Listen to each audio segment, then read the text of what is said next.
This is the final word, Ashes Daily, kinda, sorta, extra edition. Last night, I'm Jeff Lemon, that's Adam Collins. We were here, we were recording our daily show, nice and easy, straight off stumps, do it as you do. Yep. Finished it up, all good, day sorted. Who are they talking about retiring? Oh, Stuart Broad. Stuart Broad's retiring. Good that we didn't mention that at all on the program. Decided not to re-record it. We decided he deserves a quarter hour of his own. He's probably earned that for the 602 wickets so far. It did take me by surprise last night. Yeah, I got a message when we walked out of our recording saying Stuart Broad's going to be at the pub later. I'm like, what? What? No, of course he wasn't. Still got a day or maybe two to go in his international career. But it all makes sense the more you think about it. He's been a player who has bridged the 2005 Ashes to this one. He's played in every Ashes Test match in England since here at the Oval in 2005. That is to say, 5 consecutive series, all 5 Test matches. He was born to bowl in the Ashes, so it only makes sense that having that performative streak about him that he always had front and centre, that he would choose a venue like this, which has been the traditional farewell venue for Test cricketers, both English and Australian for that matter, over the journey, going all the way back to Bradman and before, and in more recent years, Alistair Cook memorably here in 2018. And Broad knows how to pick his moments and realised, as he said himself a couple of days ago, that even if he might have had more Test wickets to take yet, and there might have been another 100 there for him, given how well he's bowled in this series, those Ashes defining moments that I'm sure we'll come to. He's had a couple of those, going back to the first Test at Edgbaston, picking up 2 wickets in 2 balls, reinventing the outswinger, all the pre-series hullabaloo, getting Labuschagne with it, the number 1 player in the world at that juncture. First ball that he faced in the series with that exact delivery, after getting David Warner the ball before at his old nemesis and running over an all but jumping into the Holly stand. He's given us so many moments in this series, and I'm glad that he's doing it on his terms. I think, for a show that started in Australia with an Australian audience, that's the perspective that we had initially. There's the Broad Australia relationship has been such a potent one. And I think at this point, now that he's decided to pull the pin, there would be a lot of respect from Australian cricket watchers that this guy has been such a competitor over such a long period of time, that he's never backed down, that he didn't shirk coming out to Australia where it was harder to try to make an impact, that he did have good Test bowling spells in Australia. He didn't get wild success. I mean, he played a couple in the 2010-11 series, so he has that on his CV, but went through some very tough tours as well and kept coming back for more. And even though there was a lot of antagonism at times between Australia and between Broad, I think you look at a player who's taken more Test wickets against that country than anybody else, you can't deny the respect for the career that he's put together. Yeah, 151 Ashes wickets. I agree that he's had some tough days in the dirt in Australia. I remember in 17-18 him copping pelters, but maybe it's the cliche. And probably should have set up a win at Brisbane, to be honest. So the one in 2013 when he takes 6 for on the first day. Carries the Courier Mail under his arm into the press conference. I mean, it's a little bit cliched and hackneyed about Broad, but him being like an Australian and playing cricket like an Australian. But I think there's something there. The fact that he had some of his most formative moments at Hoppers Crossing playing in the VTCA, and I've played against Hoppers in the VT, that is intense cricket on a Saturday afternoon. He was there as a teenager, and he often reflects back and refers more like back. Dennis Hopper's Crossing, putting a screwdriver in your ear. Well, not a million miles away from that in that competition. It is intense cricket, and I guess he learnt how to play against Australians, and then he translated that through to the top level. And I'm sure that's why he saved his best for these contests. And, his longevity as well. We spend a lot of time discussing Anderson and thinking that Anderson is the modern day Richard Hadley. Andy Zaltzman had a series of magnificent stats on Test Match Special last night. One of them is that Broad's last 204 Test wickets have come at an average of 24. I mean, his average has got progressively better, to stay with the Zaltz theme from before. He averaged with the ball 40 after his first 20 Test matches. It was with the bat that he was averaging less than that. Nearly that much again. He was, after I think 25 home Test matches, he had a higher batting average at home than Wally Hammond, an average of 39. So, there was this... Probably his downstairs was in better order. I'd like to think so. But, there are all of these moments in Broad's career when he was finding his way, didn't quite know what he was. Was he a seam bowler who was turning himself into the next Andrew Flintoff? Was he going to ultimately become an England number 6? Was he a strike bowler? Did he bowl short and nasty? Was he a change bowler who would bowl bang it in, like you're saying? And it took him a long time to realise that, no, he's every bit as good as the strike bowlers, the new ball bowlers around the world. And, it took 18 months to 2 years to get to that point. And really, a lot comes back to this ground in 2009. He spoke really well last night. We went down to his press conference and he talked about the significance of the Ashes in his cricketing imagination. He talked about growing up watching England getting beaten. And this was what really stood out to me, this comment. He said he personally wanted to help change that. Yeah. Him watching, like most people who watch their team go through a rough patch as a kid or as a teenager, you're a supporter, you want to get behind them, you want to see them do well. But to actually say, no, I'm going to do that. I'm going to go and get good enough at cricket that I will be able to beat Australia in Ashes matches. And that's exactly what he did. It's an extraordinary thing to say in a lot of ways that he had that. I'm sure it was a dream and sure it was a long way off, but to have that thought process to begin with. And in the family too, right? Like he'll have grown up knowing that his old man played important defining Ashes innings on that tour of Australia in 86, 87. I suppose that makes it a bit easier to think that maybe you might one day do the same.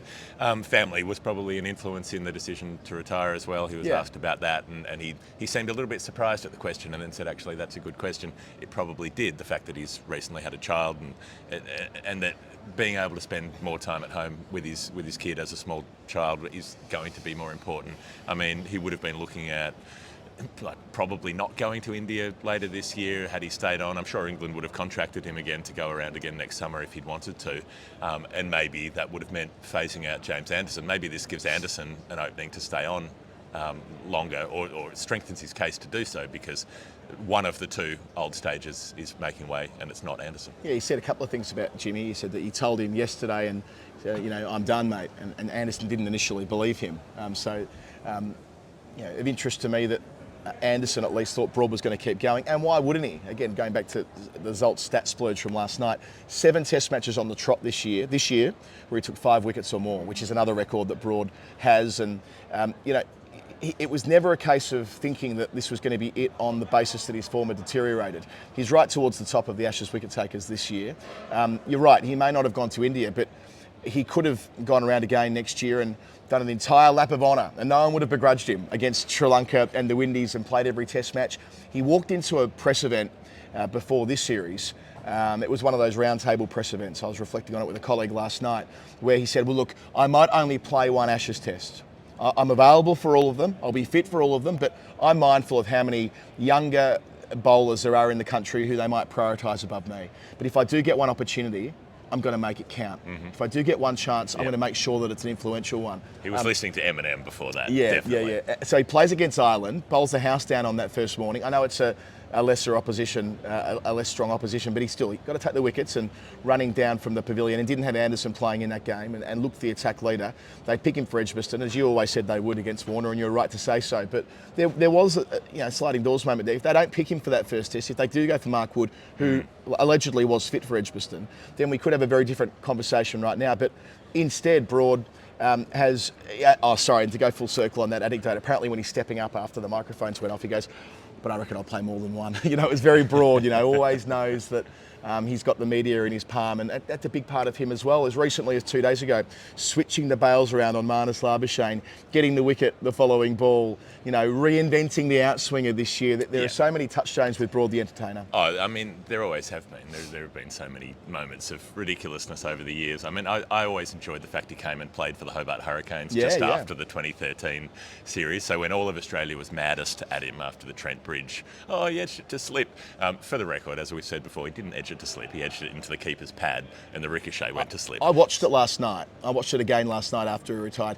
It did deflect off the keeper, but boy, he hit it to first slip. The angle on it from Ago was he was placing, even if it didn't hit the keeper on the way through, hadn't it was going straight to Michael Clark at slip. But he brazened it out, didn't he? And sure. If you've gone through a bit, maybe you would. Like the sixes from Yuvraj Singh as a 21-year-old. Brat asked him a great question at the media conference last night, and he talked about that was a turning point for him as a younger bowler, finding a way to get into what he describes as warrior mode and being able to, change gears to make sure that he wouldn't let batters get on top of him in quite the same way. Yep, and he has. It was interesting, sort of looking through the numbers. I mean, he has a slow first couple of years to his career. It takes him a while to gear up. He has that big performance at the Oval in 2009, and even if you look through his Ashes series in England, there are usually a few quiet Test matches, and then the one big performance. You know, the 10 for Durham where he takes the 5 and the 6.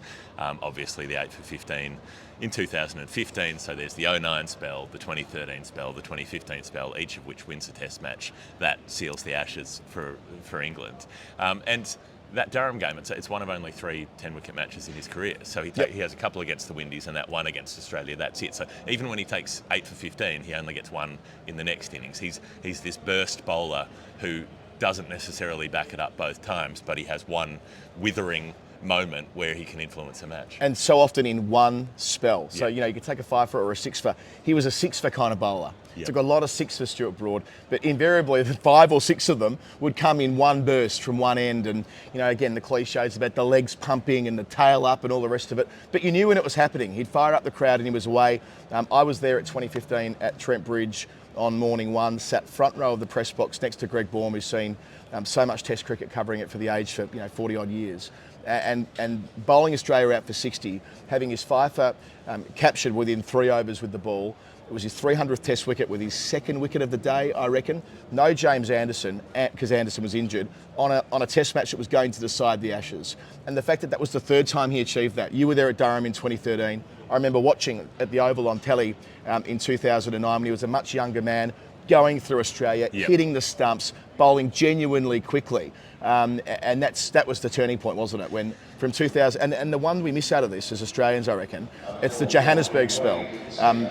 In 2016, 15-16, but at the start of 16, there's a bit of chat that, wasn't that great what Broady did at Trent Bridge, but his returns have been diminishing thereafter. Sure. Australia got on top of him in the final Test, didn't have a good start to that series. Takes 6 for 17 in a Test that's in the balance, in one spell, rips the heart of South Africa there, wins the series, and he said himself, that's his favourite spell. It's not the trilogy of Ashes winning efforts, it's him beating South Africa at the Bull Ring on a Saturday afternoon with all the pressure on top of him at the time and being able to dig it out and bowl genuinely quickly, as he did the first time he went there back in 09-10. And there's a disproportionate Ashes focus on Stuart Broad, 150 Ashes wickets, sure. There's the other 450 wickets that he took around the world as well. The longevity is absolutely extraordinary. If there's one number I'm slightly disappointed about here, it's that he'll retire on 167 Test matches. Ricky Ponting and Steve Waugh 168. Surely you go one more just to sit with, and make a great Ashes triumvirate across the 2 different countries. So that leaves him, it's only Waugh, Ponting, Anderson, Tendulkar ahead of Stuart Broad in terms of Tests played at the moment. He went past Jack Callis with this Test this week. So to be in the top 5, and Anderson's in there as well, 2 in the top 5 as fast bowlers, is genuinely extraordinary. Their fitness and dedication to rocking up week after week, season after season, do the pre-seasons, do the tours, get ready, get fit, have injury breaks, do the rehab, and come back and go again and go again and go again. I'm pleased for him that he is able to pull the plug while there's still a bit of juice in the battery. And look, central contracts are a big part of that story. That he comes around, he's making his way, playing for Leicestershire. The first time I saw him play for Leicestershire was 2005 against the touring Australians. He got Gilchrist and Brett Lee, I remember that being there. As this young bowler, I was sitting with my mate, the late Patters, who said to me, this is Chris Broad's son, he's really good. And watching him as a teenager. That was the match where a bunch of Australians made tons, and Chris Rogers made a double for Leicestershire. Jason Frazier was playing in that game, playing for Leicestershire as well. Does that make me crazy? Yeah. But, seeing him there and having an interest in him from that point on, knowing that it was this young English bowler with this pedigree with his dad who would be worth keeping an eye on, and so it was. But the domestic cricket, the one-day international cricket, having played a multitude of World Cups, being a member of England's first men's World Cup winning side in 2010 as a T20 player. He captained that T20 team for quite a long time. The Champions Trophy of 2013 when they made the final, and that team did, for what it's worth, end up the number 1 ranked one-day side in the world for a time when Broad and Anderson were still leading the attack, and I think they're still the 2 highest wicket takers in one-day cricket for England ever. Sounds if not, right, they're near enough to it. So, it's the Test longevity, and it's everything else, helped by central contracts, helped by the way they were managed from the 2015 One-Day World Cup onwards being Test only, but that's a lot of cricket. That's a lot of balls bowled. Also, both of them on their Cricinfo profiles, the little profile photos, they're in their one-day kits, not their Test kits, which is a quirk that I enjoy. For me, the main thing about Stuart Broad was he was a writer's delight. When you're writing about cricket, you're trying to come up with ways to describe things that might be fresh or different or original, or you find ways to describe people that have a little bit of extra zip to them. And it was so easy. Like he made it so possible to come up with different ways to talk about him. You know, this particularly as a younger guy, when he genuinely looked like a 10-year-old, sort of on top of an adult's body. You know, I remember describing him as Draco Malfoy on stilts. I remember describing his batting against Mitchell Johnson as like one of those inflatable guys outside the car wash. You know, the way he'd kind of wave his arms around and collapse under the ball and all the rest of it.